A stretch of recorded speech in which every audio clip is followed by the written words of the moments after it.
안녕하세요. 안녕하세요. 네, 이제 제 12주 강의가 됐는데 우리가 지난주에 양자역학 2주 동안 하면서 어땠습니까? 특히 지난주는 조금 힘들게 했죠.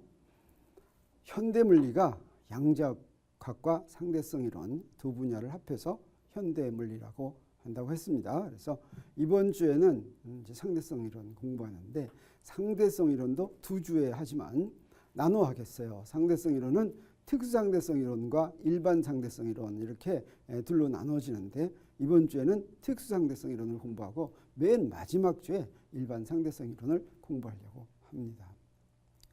양자역학과 마찬가지로 특수상대성 이론도 우리한테 새로운 것을 알려줬습니다. 물리학이 거의 완성됐다고 생각했던 19세기 말에 당시에 알고 있던 물리학으로 설명할 수 없는 현상들이 관찰된 것입니다. 그 첫 번째가 무엇이었냐면 지난 주까지 공부한 원자와 분자 내부 세계에서 관찰되는 것이었죠. 그래서 원자 내부 세계에서는 우리가 종전에 하던 뉴턴 역학으로 설명하던 방법으로는 설명할 수 없다고 하는 것을 알았습니다. 그렇지만 똑같은 운동법칙을 이용해야 되는데 그 운동법칙을 설명하는 방법이 또는 수학적으로 기술하는 방법이 달랐다라고 하는 것을 우리 지난주에 공부를 했는데 이해가 됐는지 모르겠어요. 그리고 상대성 이론은 또 다른 증거 때문에 생긴 것입니다. 상대성 이론 하면은 여러분이 탁 생각나는 게 있을지도 모르는데 혹시 생각나는 거 있습니까? 상대성 이론 하니까 생각나는 거? 광속불변 이딴 게 생각납니다. 광속불변이라고 하는 것이 정말 이해할 수 없는 그런 현상이었어요. 광속불변이란 그냥 빛의 속도가 변하지 않는다라고 하는 것인데 우리 앞으로 보겠지만 광속불변이라고 하는 게 그게 쉬운 생각이 아닙니다. 당시 알고 있던 우리 물리학적인 지식으로는 도저히 가능하지 않은 것이었어요. 이것을 해결하는 이론이 바로 상대성 이론인데 특별히 특수상대성 이론은 우리한테 무엇을 알려주냐면 우리가 시간과 공간을 그동안 잘못 알고 있었다라고 하는 걸 알려줍니다. 그래서 그것에 대한 이야기를 하는데 그러면 그것을 어떻게 해서 알게 됐는가? 빛시계라는 것을 이용해서 아인슈타인이 사고 실험을 했어요. 자, 광속은 불변이다라고 하는 것을 해결하기 위해서 당시로서는 실험기구를 제작할 수가 없었습니다. 지금은 합니다. 지금은 이것도 사실은 아인슈타인에 의해서 아인슈타인이 또 무엇을 발견하는 데 기여하냐면 소위 원자시계를 발명하는 데 기여합니다. 아인슈타인이 기여한 원리에 의해서 원자시계를 만드는데 원자시계는 10의 마이너스 20승초까지도 정확히 재는 거예요. 아주 정확한 시간 간격을 잴 수 있는 그런 시계입니다. 그래서 이거 가지고 상대성 이론에서 얘기하는 것을 다 실험으로 증명할 수가 있어요. 근데 당시에는 그런 게 안 됐습니다. 그냥 머릿속에서 원리적으로 하는 식의 빛시계를 이용했습니다. 그러면 이것을 이용을 해서 어떻게 상대성 이론에 대한 문제 또는 광속은 불변인가라고 하는 그 문제를 해결했는지 그걸 알아보려고 하는데 그게 좀 궁금합니까? 안 궁금합니까? 궁금합니다. 진짜로 궁금합니까? 네, 이게 진짜로 궁금해야지 되겠어요. 네, 그래서 그걸 알기 위해서는 사실은 우리 무엇에 대한 이해를 확실히 해야지 되냐면 속도에 대한 이해를 확실히 해야 됩니다. 이게 뭐 같습니까? 남산. 어떻게 알았어요? 이건 남산입니다. 네, 지금 내가 남산을 보고 있어요. 그러면 우리 남산의 속도가 얼마예요? 라고 물어보면 뭐라고 얘기하겠어요?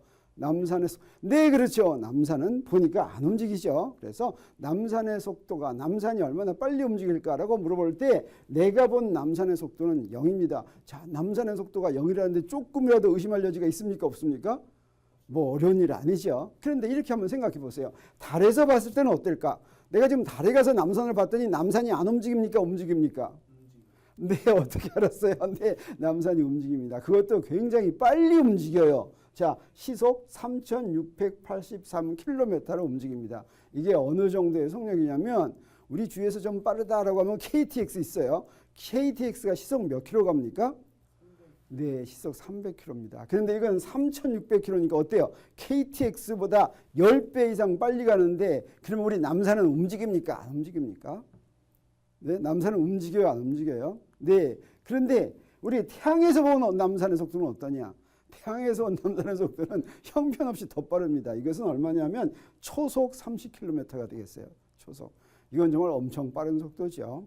자, 그러면 자, 내가 지구에 있을 때 남산 본 것이나 달에 있을 때 남산 본 것이나 태양에 있을 때 남산 본 게 속도가 다 다른데 이 중에 어떤 게 진짜 속도겠어요? 어떤 게 진짜 남산의 속도입니까? 정할 수가 없습니까? 네, 정할 수 없다고 하는 얘기가 나올 수도 있겠어요. 근데 속도란 이것 좀 내가 좀 스케일을 크게 지구를 예를 들고 달을 예를 들고 태양을 예로 들었지만 스케일이 좀 작게 하더라도 마찬가지입니다. 속도라고 하는 것은 누가 보느냐에 따라 다 다릅니다. 그렇지만 그 다 다른 속도가 다 그 물체의 진짜 속도입니다.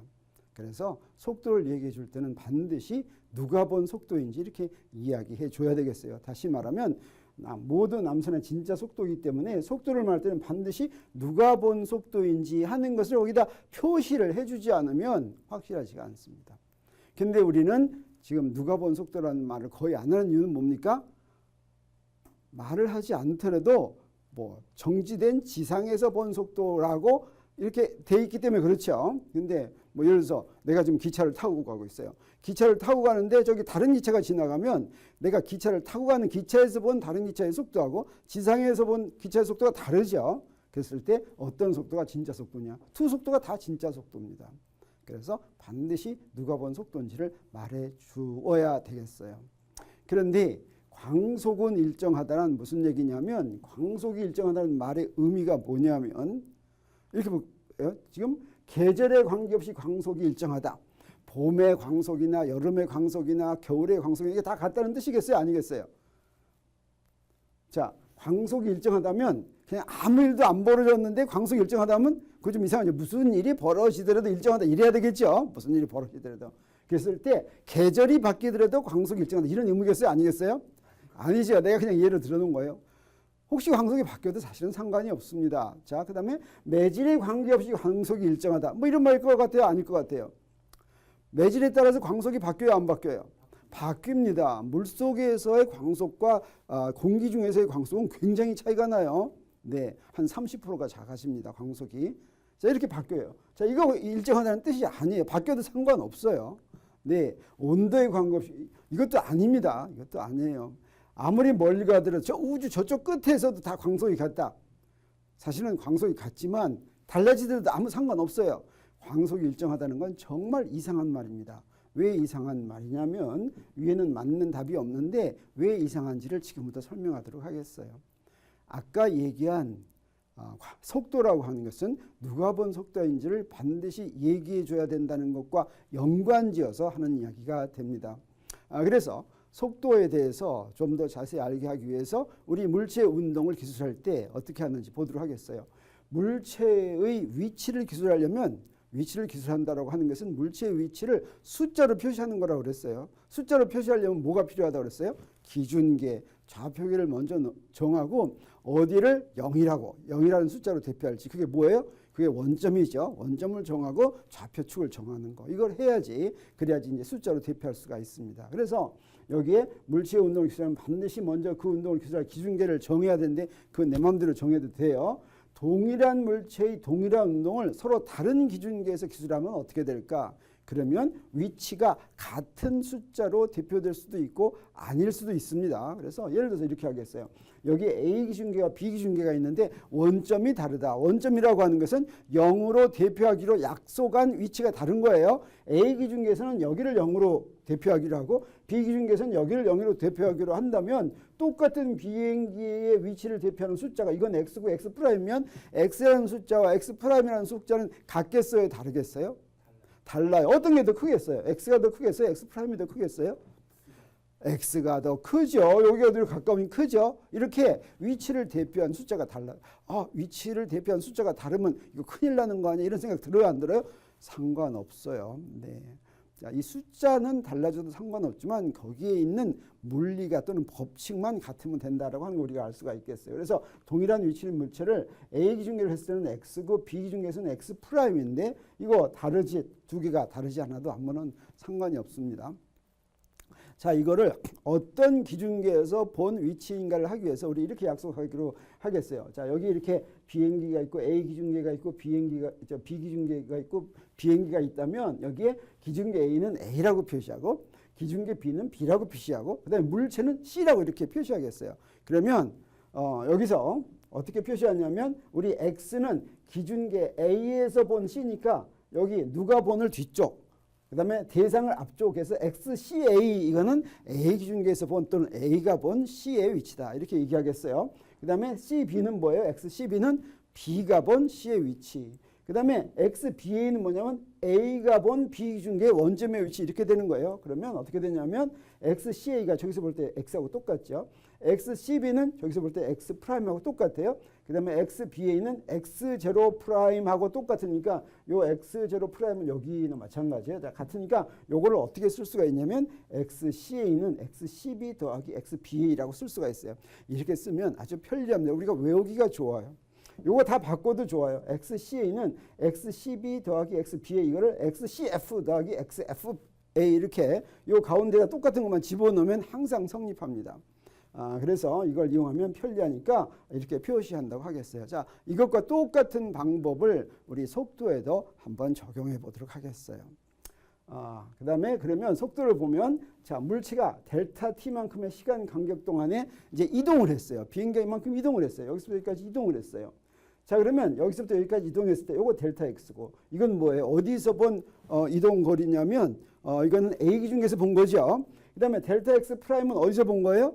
B 기준계에서 본 거예요. 근데 여기 원점이 이렇게 다르더라도 여기서 가만 보니까 델타 x하고 델타 x 프라임이 같아요, 틀려요? 같지요. 네, 같아요. 그래서 우리 어떤 결론을 얻을 수가 있냐면 두 기준계 물체의 속도는 여기서부터 여기까지 가고 여기서부터 여기까지 가는 게 똑같은 시간 간격이니까 어떻게 구할 수가 있냐면 A 기준계에서 속도는 이거는 A가 본 물체의 속도예요. 이거는 델타 t분의 델타 x 이렇게 쓸 수가 있고 이거 잘못 썼어요. B 기준계에서의 속도는 이건 CB 이렇게 쓰고 이거는 델타 t분의 델타 x 프라임인데 여기서 분명한 것처럼 뭐가 같아요? 델타 x 프라임하고 델타 x가 같으니까 어때요? VCA는 VCB다라고 알 수가 있겠죠. 그래서 서로 다른 두 기준계라도 속도가 같다. 아까 서로 다른 두 기준계에서 위치는 어떻게 됐어요? 달랐죠. 근데 왜 달랐냐면 원점이 일치하지 않았기 때문에 달라요. 서로 다른 두 기준계라도 원점이 일치하면 같겠어요? 다르겠어요? 같아요. 네, 이제 속도는 서로 다른 기준계의 원점이 일치하지 않더라도 같았는데 이건 사실은 왜 같았냐면 두 개가 서로에 대해서 움직이지 않기 때문에 A에 대한 B의 상대 속도가 0이기 때문에 같은 겁니다. 만약에 서로 움직이고 있다면 다르게 되겠어요. 그럼 보도록 하겠어요. 그래서 두 기준계가 상대적으로 움직이지 않으면 이런 관계가 있어요. 자, 그런데 여기서 상대적으로 움직이면 어떻게 될까? B 기준계가 A 기준계에 대해서 등속도 V로 이동하고 있다. 이렇게 생각하도록 하겠어요. 자, 이렇게 되는 거예요. 여기서 지금 이 기준계가 이렇게 움직이고 있어요. 여기 이렇게 비행기가 있는데 이놈이 움직였어요. 그래서 자, 이걸 표시할 때 이 순간에는 T라고 하는 순간에는 X하고 X 프라임 사이는 어떤 관계가 있냐면 가만히 보니까 이런 관계가 있어요. X는 X 프라임 더하기 VT예요. X 프라임은 여기서부터 여기까지고 요게 T라는 시간 동안 이만큼 왔으니까 X 프라임 더하기 VT가 X하고 되죠. 자, 이렇게 됐어요. 자, 이거를 이런 식으로 표시할 것 같으면 어떻게 되냐면 XCA는 XCB 여기 X 프라임이요. 그 다음에 요거 XBA 여기가 XBA인데 요게 바로 VT가 되죠. 요 놈을 뭘로 나누냐면 속도 덧셈 법칙을 하기 위해서는 이렇게 가게 되면 어떻게 될까? 이놈이 이렇게 가게 됐어요. 아까는 이게 안 움직였으니까 델타 X하고 델타 X 프라임이 같았는데 기준계가 이렇게 움직이고 있어요. 기준계가 이렇게 움직이면 끝점은 여기하고 여기인데 요 앞에 점은 어때요? 아까는 여기 찍었던 게 같이 여기 찍었던 게 기준계가 이만큼 왔어요. 그래서 그 점이 이렇게 움직여요. 이만큼 움직였어요. V 델타 T. 그러니까 델타 X 프라임하고 델타 X하고 같아요, 틀려요? 같지가 않죠. 여기 조그만 게 여기 델타 X 프라임이고 델타 X죠. 네, 같지가 않아요. 그래서 여기 델타 X는 델타 X 프라임 더하기 V 델타 T가 되니까 속도를 구하려면 어떻게 해야 되냐면 델타 T분의 델타 X는 델타 T분의 델타 X 프라임하고 델타 T로 나왔으니까 V가 되는데 이 V는 바로 뭐냐면 B 기준계가 A 기준계에 대해서 움직이고 있는 거예요. 움직이고. 자, 그래서 요 속도를 다시 표시하면 우리 어떻게 표시돼요? 요거는 VCA가 되죠. 요 놈은 뭐예요? VCB가 되죠. 요 놈은 뭐예요? VBA가 되죠. 그래서 어때요? VCA하고 VCB A 기준계에서 본 속도와 B 기준계에서 본 속도가 같아요, 달라요? 이 경우에는 다르죠. 왜 달라요? 요 놈이 0이 아니니까 그렇죠. 그래서 만약에 요 놈이 0이라면 같았지만 이게 0이 아니에요. 지금은 0이 아니면 다르죠. 그래서 요 전체식은 항상 성립하는데 이게 0이 아니면 다르다라고 하는 걸 알 수가 있겠어요. 사실은 그 위치의 경우도 XCA는 XCB 더하기 XBA 이럴 때 요 XBA가 0이면 같았죠. 0이 아니면 다르죠. 자, 그래서 요 식은 사실은 위치에도 성립하고 속도에도 성립하고 가속도에도 성립하고 엄청 좋은 식이에요. 좋은 식이에요. 바로 요것이 우리한테 무엇을 알려주냐면 자, 요거 조금이라도 이상한 거예요? 아주 그럴듯한 거예요? 아주 그럴듯해요. 그런데 바로 광속은 불변이라고 하는 것은 요것과 일치하지 않는 결과여서 우리가 아주 이상하게 생각되는 겁니다. 이것을 이제 조금 더 이제 잘 정리된 방법으로 얘기한다면 우리 뉴턴 역학에서 갈릴레이 변환이라는 게 있어요. 이 갈릴레이 변환이란 서로 상대적으로 움직이는 두 좌표계에서 사용하는 좌표들 사이의 변환을 얘기합니다. 왜 이 갈릴레이 변환을 지금까지 얘기한 걸 한 번 더 얘기하냐면 이 갈릴레이 변환과 같은 것, 비슷한 것, 이것과 같은 역할을 하는 것을 이 갈릴레이 변환을 수정을 해서 제대로 맞게 만들었기 때문에 우리가 이 갈릴레이 변환을 이해하는 것이 굉장히 중요하기 때문에 그러는 거예요. 그래서 여기 서로 상대적으로 등속도 운동하는 두 기준계에서 기술하는 좌표들 사이의 관계, 우리가 지금 한 거 다시 한번 정리하는 겁니다. 이렇게 A 기준계와 B 기준계가 있다면 우리 A 기준계에서는 물체의 좌표를 뭐로 표시하냐면 X와 시간으로 이렇게 표시한다면 B 기준계에서는 뭘로 표시해요? X'과 T'으로 표시한다고 하자. 물론 T하고 T'은 당연히 같은 거죠. 우리는 그냥 당연히 같은 거라고 생각합니다. 그렇지만 이렇게 A 기준계에서는 XT, 그 다음에 B 기준계에서는 X', T' 이런 관계가 있다라고 한다면 이 둘 사이에는 어떤 관계가 있냐면 우리 전에 한 것처럼 X'은 어때요? X'은 이 X에서 VT를 뺀 겁니다. 그 다음에 T'은 T하고 같아요. 자, 이 관계를 갈릴레이 변환이라고 얘기합니다. 그래서 갈릴레이 변환은 뭐예요? 두 기준계가 있는데 특별히 두 기준계가 서로 상대적으로 등속도 운동하는 기준계가 있는데 한 기준계의 좌표를 다른 기준계의 좌표로 표시하는 것을 갈릴레이 변환이라고 합니다.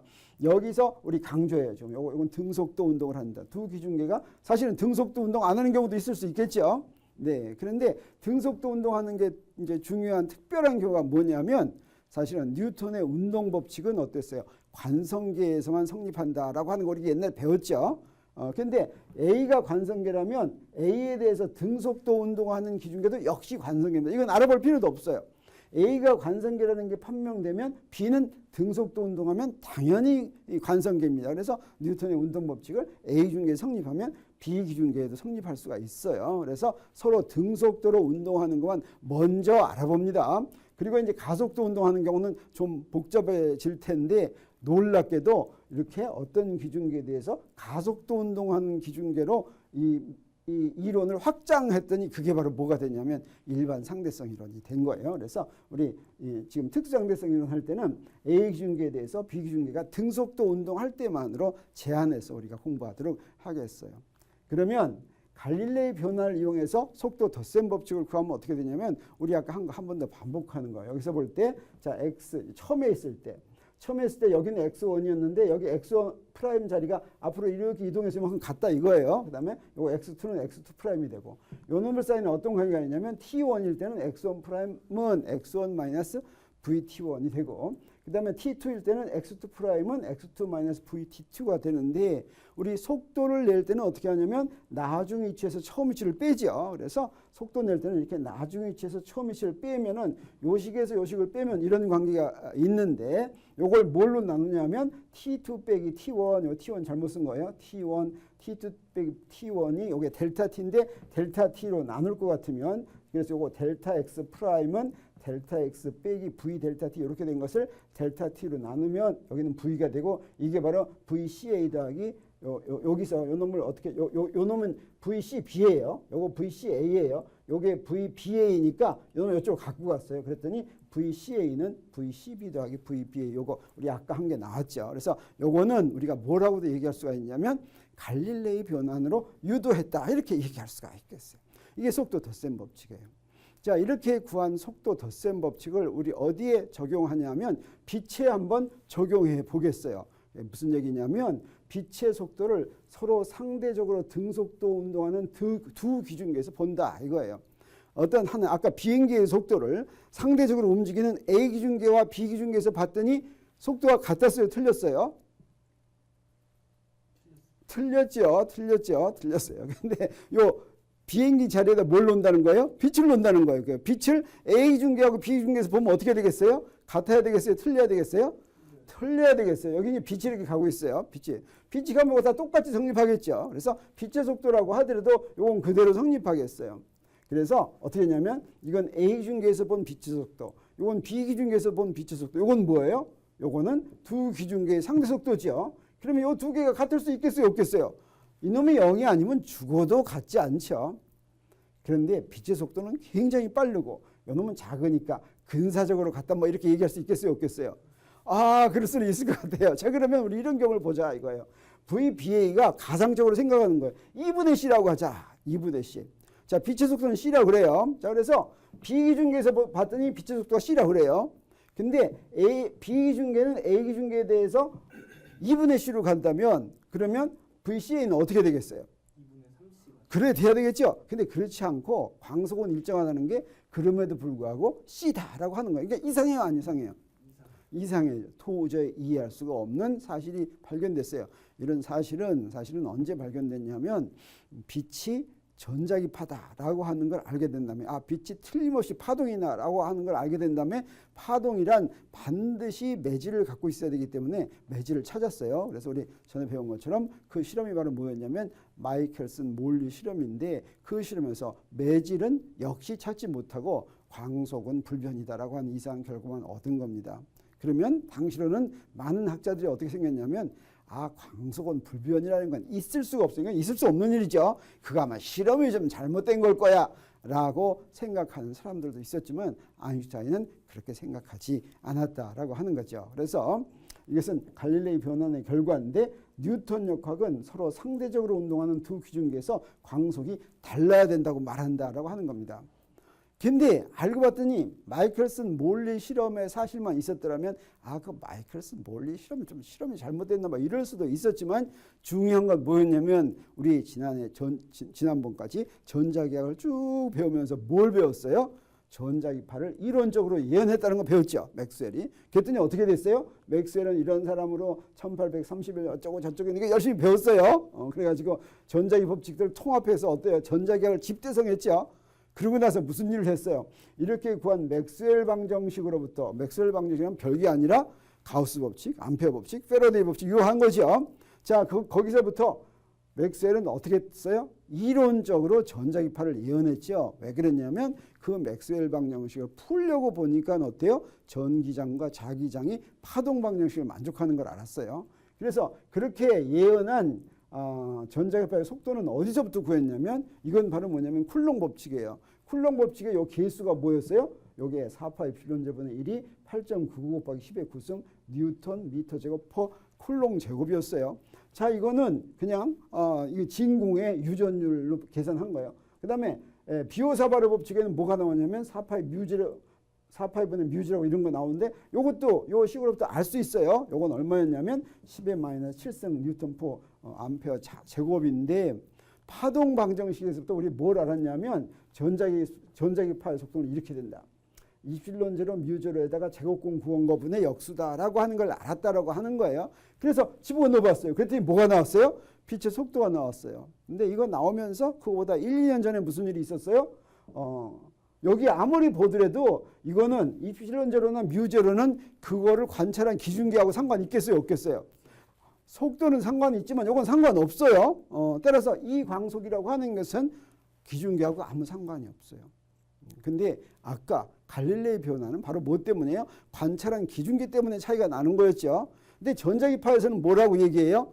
자, 전자기학에서 나온 전자기파에서는 기준과 상관없이 광속은 이것이다 라고 나오는 거예요. 그래서 어떤 기준계에서 측정하건 전자기파의 속도는 이거여야지 된다라고 한 겁니다. 바로 이건 무슨 얘기예요? 이것은 그다음에 그리고 나서 금방 사실은 그 전에 푸코가 그 피주하고 푸코가 측정해가지고 빛의 속도가 어떻게 해서 이렇게 나왔다라고 했죠. 그래서 우리 이렇게 전자기에서 이렇게 나온 거예요. 그래서 맥스웰은 빛이 전자기파일 것으로 믿어가지고 전자기하에 의하면 빛의 속도는 기준계가 달라도 똑같다라고 하는 게 전자기하의 결론입니다. 그 이야기는 무슨 얘기냐? 당시 알고 있던 물리학의 두 기둥이 바로 역학과 전자기학인데 역학에서 말하는 거하고 전자기학에서 말하는 게 어떻다는 거예요? 서로 모순을 일으킨다라고 하는 거죠. 이거 해결해야 되겠어요? 안 해야 되겠어요? 해결해야 되겠어요. 자, 어떤 게 맞겠어요? 역학이 맞겠어요? 전자기학이 맞겠어요? 전자기학이 맞겠어요? 네, 사실은 그래요. 사실은 전자기학이 맞다고 하는 게 상대성 이론에 관한 한 또는 시간과 공간에 관한 한 전자기학이 맞아요. 전자기학은 원래부터 빛과 연관된 현상을 기술하는 거여가지고 원래부터 그 현상이 요걸 가지고 그 내포하고 있었어요. 그래서 역학에서 본 광속과 전자기에서 본 광속이 서로 모순을 일으켰는데 이것을 해결해야지 됐죠. 그래서 아인슈타인은 독일에서 태어나서 이제 이런 사람인데 아인슈타인은 어떻게 생각했냐면 시간이 바로 문제다라는 거 하는 걸 알았어요. 왜 그러냐면 갈릴레이 변환에서 델타 t분의 델타 x 프라임은 델타 t분의 델타 x 마이너스 v죠. 자, 근데 요 v가 0이 아니더라도 양쪽 게 같으려면 어때요? 우리 델타 x하고 델타 x 프라임은 분명히 작은 거 알 수 있어요. 여기서 그러더라도 눈곱만큼이라도 조금 의심해 봐야 되는 게 바로 뭐냐면 시간이었어요. 시간 간격. 근데 가만히 시간이 뭔가 하고 생각해 봤더니 시간은 뭔지를 알 수가 없어요. 시간이 뭐냐고 물어보면 대답할 수가 없어요. 시간이 뭐예요? 물어보면 뭐라고 대답하겠어요? 참 힘들어요. 왜 그러냐면 가장 기본적인 양이기 때문에 그래요. 우리가 기본적이지 않은 양은 아이스크림은 어떻게 만들어요? 그러면 아이스크림은 우유하고 설탕하고 섞어가지고 얼어서 만들어요. 이렇게 하면 되죠. 근데 좀 더 기본. 물은 어떻게 만들어요? 그럼 물은 H2 이렇게 해야 되죠. 그러면 H는 어떻게 만들어요? 점점 내려가면 더 기본적으로 갈수록 설명하기가 어려워져요? 쉬워져요? 가장 기본적인 건 설명하기가 어려워요. 시간이라는 것도 가장 기본적이기 때문에 더 간단한 것으로 설명할 수가 없어요. 자, 이렇게 더 간단한 것으로 설명할 수가 없을 때는 시간이 다른 걸 무엇으로 아는 수밖에 없냐면 시계로 아는 수밖에 없어요. 시계로 측정해 봤더니 다르더라. 그러면 시간이 틀리면 어떻게 해요? 시간이 틀리면 할 수가 없죠. 그래서 시계를 잘 만들어야 되는데 시계는 어떻게 만드냐면 자연 현상에 의해서 그 주기가 일정하게 유지된다고 생각하는 걸로 만드는 거예요. 옛날엔 뭘로 만들었냐면 지구의 자전을 이용했어요. 옛날엔 지구가 자전인지도 몰랐는데 적어도 하루는 똑같을 거라고 생각했어요. 그래가지고 해시계가지고 시계를 이렇게 했죠. 근데 하루 길이가 같아요, 달라요? 엄밀하게 얘기하면 그거 별로 잘 좋은 거 아니죠. 그 다음에 어때요? 그 다음에 진자의 등시성 가지고 했어요. 진자의 등시성이 어때요? 이게 왔다 갔다 하는데 진폭이 달라지더라도 주기가 한번 왔다 갔다 하는 시간이 같은 걸 이용했죠. 근데 사실은 진자가 등시성이 있는데 이게 여름, 겨울 되면서 진자의 길이가 늘어났다 줄었다 하면 이거 시간이 주기가 어떻게 돼요? 바뀌죠. 네. 아무튼 그런데 그런 것까지 다 이렇게 고려해서 하더라도 역시 시계밖에 없다라고 하는 겁니다. 그래서 이 특성대성 이론을 해결할 시계를 아인슈타인이 고안했는데 그게 이제 빛시계예요. 빛시계에 대해서 잠깐 얘기를 하겠지만 그 옆에 있는 이 사람은 누구냐면 아인슈타인 대학교 다닐 때 동급생이었는데 밀레바 마리치하고 이제 사랑을 해가지고 같이 결혼을 합니다. 근데 이 밀레바 마르치는 남편을 위해서 모든 걸 희생하면서 자기가 알고 있는 식을 다 이제 이렇게 해서 아인슈타인에게 상의해가지고 특성대성 이론 나올 때 막 이렇게 했다는 거예요. 근데 나중에는 밀레바 마르치하고 이제 아인슈타인이 이제 나중에 이혼하게 되죠. 그래서 이제 불행하게 산 그런 부인이라고 할 수가 있겠어요. 그래서 이제 빛시계를 이용을 해서 이걸 해결하는데 빛시계란 뭐냐면 아주 구조가 간단해요. 그래서 우리가 머릿속에만 생각하면 되겠어요. 이게 바로 뭐냐면 여기에 길이를 간격을 일정하게 띄워놓고 두 개의 거울을 갖다 놔요. 그리고 여기서 이제 빛을 내보내 가지고 왔다 갔다 그러면 초침 한 번씩 가는 거예요. 그래서 왔다 갔다 하는 게 주기예요.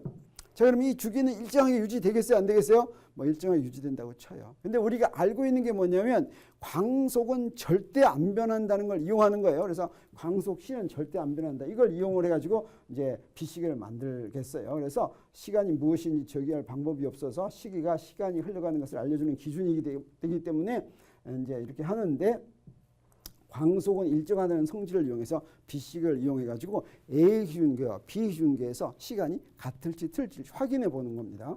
그러면 이걸 갖다 A 기준계, 자기 기준계에서 보면 내 옆에 있는 비시계를 보면 요거의 주기는 어떻게 되겠어요? 요거는 광속은 C고 여기서 여기까지 거리가 L이라면 한번 왔다 갔다 하는데 시간 얼마 걸리겠어요? 그렇죠. C분의 2L 하면 되죠. 간거리를 C로 나누면 되겠어요. 그래서 이 비시계의 주기는 이게 정지한 비시계의 주기라고 얘기할 수가 있겠어요. 그래서 A 기준계에서 정지했을 때 보면 C분의 2L인데 속도 V로 등속도 운동하는, 다시 말하면 똑같은 비시계를 B 기준계에다 놓으면 어떻게 될까? B 기준계에다 놨을 때의 주기 TB는 어떻게 될까? TA하고 같겠어요? 틀리겠어요? 네, 이건 아직은 잘 모르죠. 안 배웠으니까. 이미 배운 사람은 고등학교 때 배웠으면 알겠지만, 자, 어떻게 생겼냐면 이게 이제 움직이겠어요. 사실은 움직여요. 움직이면 이렇게 움직이고 있으면 여기서 떠난 빛이 내가 지금 이 시계가 움직이는 걸 내가 보는 거예요. 그러면 빛은 어떻게 따라가요? 빛은 여기 갔다 여기 오니까 빛은 이렇게 가는 거죠. 그러면 이렇게 가는 속도가 똑같다면 여기서 간 거리하고 여기서 간 거리가 같아요? 틀려요? 틀리죠. 지금 틀려요. 따라서 더 먼 거리를 갔기 때문에 한번 왔다 갔다 하는 시간 주기가 어때요? 더 길어지겠어요. 자, 근데 그거 굉장히 구하는 게, 이 비시계가 움직일 때 이 주기 구하는 게 굉장히 힘드냐면 그렇지 않아요. 간단히 구할 수 있어요. 뭘 이용하면 되냐면 그냥 이거 피타고라스 정리 이용하면 돼요. 왜 그러냐면 어때요? 이 길이는 L이에요. 그다음에 이 길이는 뭐겠어요? 주기의 절반 동안 갔다면, TB를 주기라면 주기의 절반 동안 갔다면 비시계의 속도는 V니까 V 곱하기 2분의 TB 이렇게 되겠어요. 그 다음에 이 길이도 알아요. 이 길이는 뭐냐면 광속으로 갔으니까 C 곱하기 2분의 TB예요.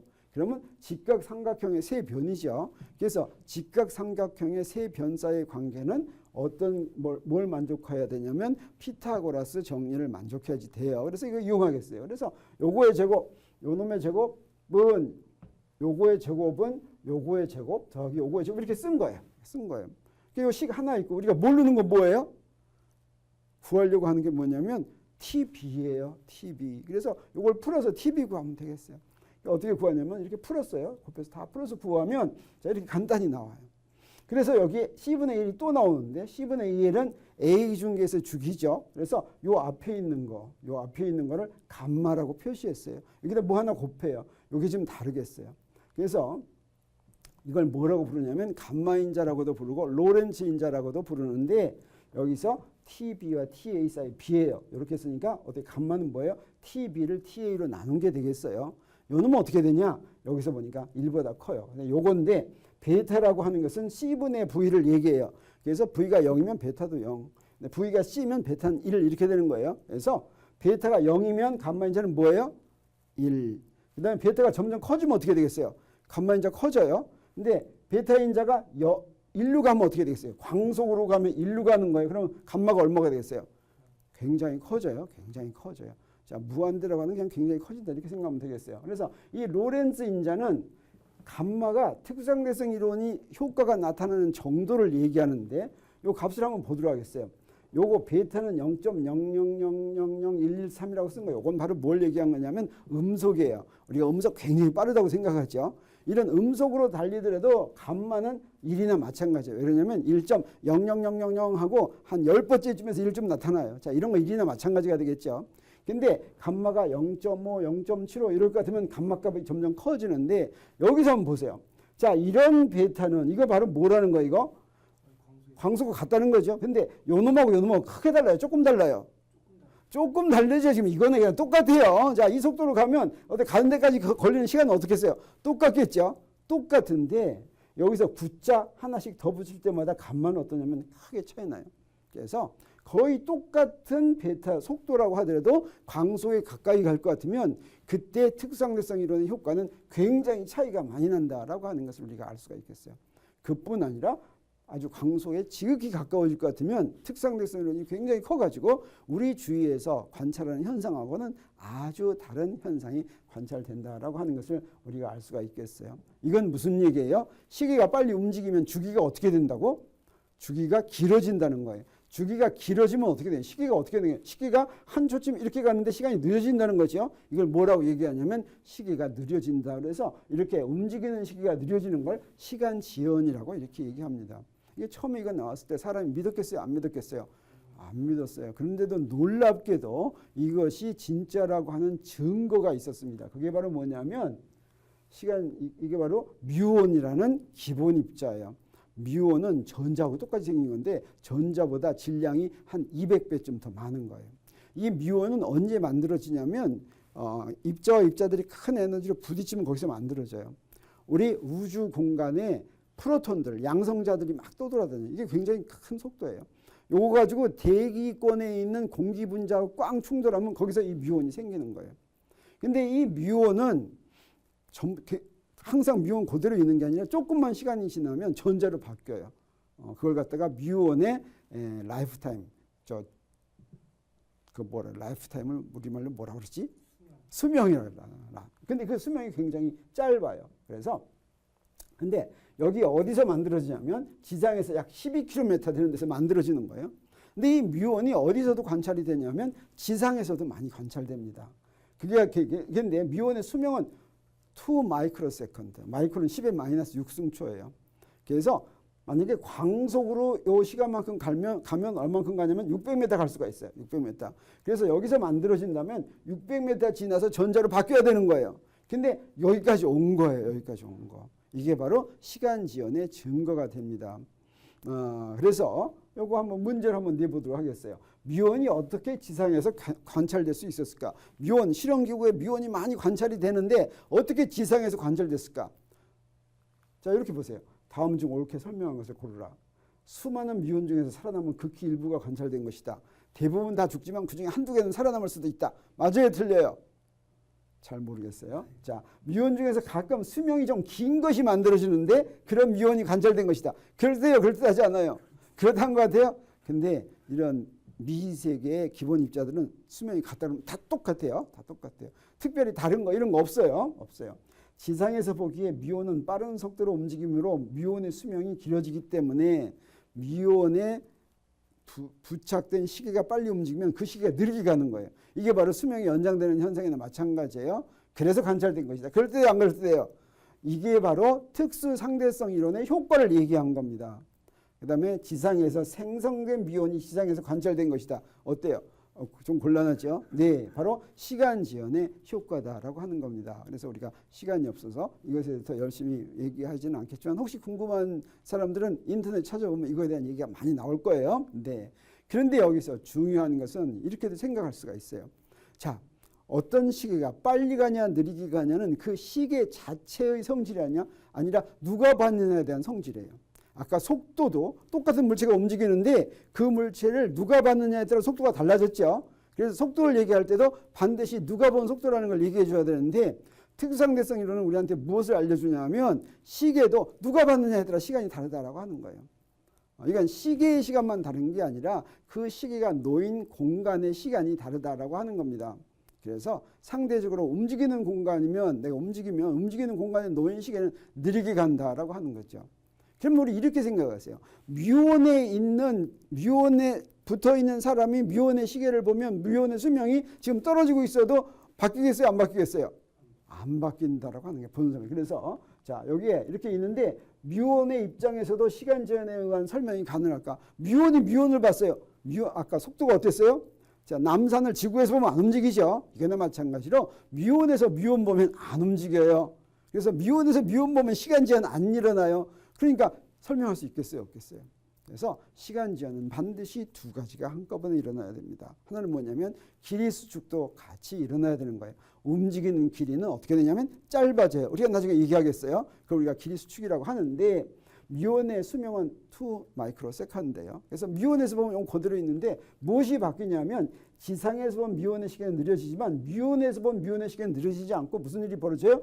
뮤온의 입장에서 지상에 관측된 뮤온을 설명하려면 길이 수축도 함께 일어나야 되는데 무슨 얘기냐면 여기에 미온의 입장은 미온에서 보면 지상에 대기온까지 세운 막대기를 세웠다고 생각했어요.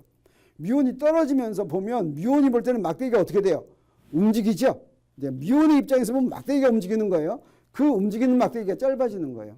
미온의 속도에서 보면 얼마만큼 짧아지냐면 감마분의 1만큼 딱 짧아지게 돼 있습니다. 그래서 움직이는 막대는 B기준계에다 막대기를 놓고 A기준계에서 보면 감마분의 1만큼 짧아진다라고 하는 거예요. 그래서 B기준계에 있는 시계의 주기는 감마배만큼 길어지고 B기준계에 있는 막대기는 감마분의 1로 짧아진다라고 하는 거예요. 이게 동시에 일어나야지만 같이 설명할 수 있다라고 하는 것을 이 미온 현상이 함께 우리한테 알려줍니다. 그래서 미온에게는 대기권 높이가 600m가 되기 때문에 떨어질 때까지 수명 동안에 지상까지 내려올 수가 있다라고 하는 겁니다. 이것을 우리 다음 시간에 어떻게 해서 이렇게 이런 일이 벌어지는가 하는 것을 무엇으로 알아보냐면 갈릴레이 변환을 수정해서 알아보는 거예요. 알고 봤더니 어떠냐? 갈릴레이 변환도 근사식이었어요. 이걸 제대로 맞게 고쳐야 되겠어요. 이렇게 고친 식의 이름을 갈릴레이 변환을 특상대성 이론에 맞게 고쳐놓은 것의 이름은 뭐라고 붙이면 좋겠어요? 뭐 아인슈타인 변환 이렇게 붙이면 좋겠지만 그 변환의 이름이 뭐냐면 로렌츠 변환이에요. 네, 그래서 로렌츠 변환을 가지고 우리 다음 시간에는 로렌츠 변환 배울 텐데 자, 이런 것들을 설명해 보도록 하겠어요. 그래서 오늘 배운 걸 정리하면 뉴턴 역학에서는 갈릴레이 변환으로 분명하듯이 서로 다른 기준계에서 광속이 같을 수가 없다. 네. 그런데 맥스웰이 유도한 전자기파에 대한 파동 방정식은 기준계와는 상관없이 진공의 유전율과 투자율로만 광속이 결정된다. 자, 이것을 마일커슨 몰리 실험에서 광속이 일정하다는 게 실험으로 측정됐기 때문에 굉장히 이상하다 이렇게 생각한 겁니다. 네, 이처럼 뉴턴 역학과 맥스웰의 전자기학 사이에 분명한 모순이 존재하는데 아인슈타인은 시간이 문제의 핵심이라고 의심을 했다라고 하는 겁니다. 그래서 아인슈타인은 빛시계라는 사고 실험을 통해서 움직이는 시계에는 시간 지연이 일어난다라고 하는 것을 이제 보여줄 수가 있었죠. 그래서 로렌츠 인자는 빛시계 실험으로부터 우리가 알게 된 로렌츠 인자는 특상대성 이론의 효과가 나타나는 정도를 알려주는데 자, 그 증거가 바로 뭐였냐면 믿을 수가 없었죠. 근데 그 증거가 바로 지상에서 관찰된 미온이라고 하는 것입니다. 그래서 이 미온이 바로 특상대성 이론의 시간지연 증거가 된다는 거 우리가 알았어요. 그래서 근데 시간지연이 일어나려면 길이 수축도 동시에 일어나야지만 미온 문제가 제대로 설명된다는 거 하는 것을 우리가 알았습니다. 그래서 우리 이번 시간에는 빛시계가 어떻게 광속은 일정하다는 문제를 해결하는 단초를 제공해 줬는가 하는 것을 보고서 아직 우리 해결은 안 됐어요. 해결은 광속이 일정하다고 하는 것을 우리 특상대성 이론이 어떻게 설명하는지 보도록 하겠어요. 자, 오늘은 여기서 마치려고 하는데 혹시 질문 있습니까? 네, 없습니까? 네, 그럼 여기서 마치겠어요. 수고했습니다.